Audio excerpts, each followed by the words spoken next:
కామారెడ్డి మండల కేంద్రం నుంచి కామారెడ్డికి వెళ్ళే గంగమ్మ వాగు గత ప్రభుత్వం కేసీఆర్ గారు సీఎం ఉన్నప్పుడు మా స్థానిక ఎమ్మెల్యేలైన ఎల్లారెడ్డి ఎమ్మెల్యే సురేందర్ అన్న గారు, అదేవిధంగా ప్రభుత్వ కామారెడ్డి ఎమ్మెల్యే గంప గోవర్ధన్ అన్న గారు, మన ఆర్ఎన్బి మంత్రి ప్రశాంత్ రెడ్డి గారి ఆధ్వర్యంలో ఈ గంగమ్మ బ్రిడ్జు, గరుగుల్ బ్రిడ్జు మరియు వడ్లూరు నుంచి కోసంపేట వైపు బ్రిడ్జిలను 3 బ్రిడ్జిలను శాంక్షన్ చేసి టెండర్ అయింది.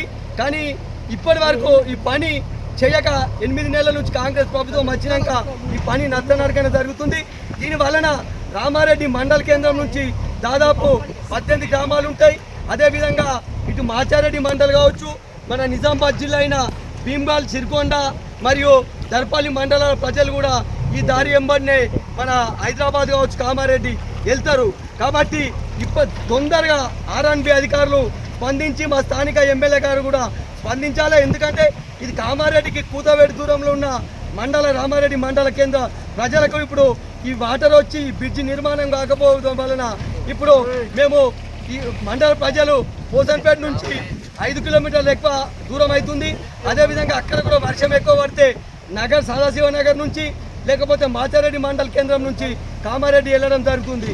దానివల్ల 10-15 కిలోమీటర్లు దూరభావం పెరుగుతుంది. కాబట్టి ఇప్పటి తొందరగా స్పందించి స్థానిక ఎమ్మెల్యే కావచ్చు, ఆర్ఎన్బి ఎస్సీ గారు కావచ్చు స్పందించి దీన్ని తాత్కాలిక మరమ్మతులు చేసి మా మండల ప్రజలకు సౌకర్యం కల్పించాలని కోరుతున్నాం. అదేవిధంగా గతంలో కూడా మేము జిల్లా పరిషత్లో కూడా చెప్పడం జరిగింది.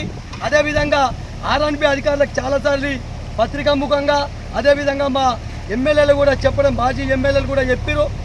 కాంగ్రెస్ ప్రభుత్వం వచ్చి నుంచి ఈ చేసిన గత టీఆర్ఎస్ ప్రభుత్వంలో మంజూరై టెండర్ అయిన పనులు చేపియని శాతగాని ప్రభుత్వం అనేది మనకి ఇప్పుడు ఏర్పడుతుంది.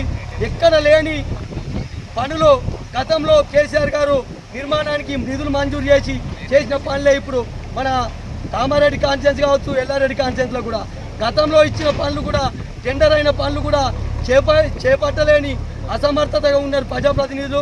కాబట్టి తొందరగా స్పందించి ఈ బ్రిడ్జి పనులు చేపించకపోతే మేము ఆర్ఎన్బి ఆఫీసు కలెక్టరేట్ కూడా ముట్టడించడానికి మా టీఆర్ఎస్ పక్షాన ప్రజల పక్షాన మేము ముందుంటామని కోరుచున్నాము. జై తెలంగాణ.